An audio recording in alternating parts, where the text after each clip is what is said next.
The Virgin boss joining me from his home on Necker Island a bit earlier on. Sarah Cruddas is a space journalist who recently went to the test area in the Mojave Desert, and Dr. Martin Archer is a space physicist. Good evening to you both.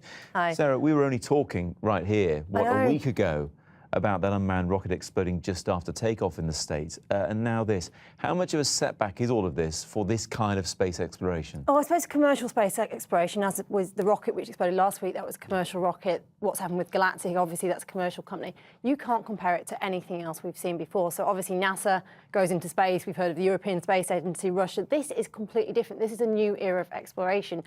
What people such as Virgin Galactic, Richard Branson are trying to do is comparable to aviation in the 1930s. They are trying to make space accessible eventually for the likes of you and I. This isn't about sending people to the moon and making a political statement. This is a whole new era in exploration. So yes, it's going to be hard, but setbacks are to be expected. Space is risky business.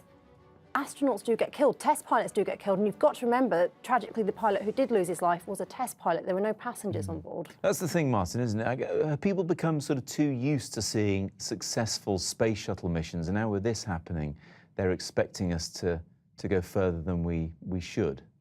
I don't necessarily think so. I mean, anything like this is a tragic accident, and they do happen, unfortunately. Space is a risky business.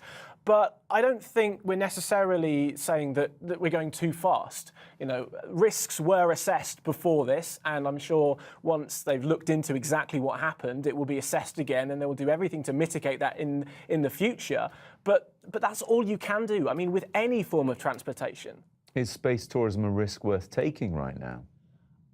That's something you have to weigh up. I mean, from a point of view, it's down to the people that want to go, the people that can spend all that money to try and go into space.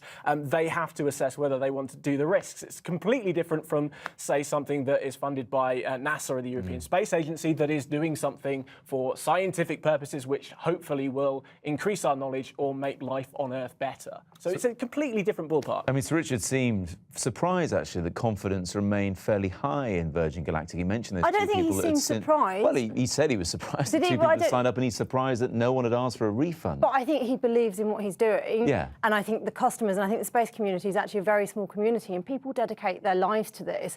So the people who are involved with Galactic, they're going to want to push forward. They're not going to want this to hold them back. But he was talking about the paying customers, the people who are stumping up $250,000. Well, then that's... I think they know that they're not going to be let on if they don't think it's safe. I mean, Richard Branson himself has said, I'm not letting any passenger go on before myself and my family go on there. So, and they've got a lot of money. They're extremely excited about space. And I don't think one tragic accident is going to dampen their spirits. If you had the money, would you sign up? I think I probably would. Probably. That's a probably. Sarah? Yeah, I definitely would. OK. Thank you both very much indeed.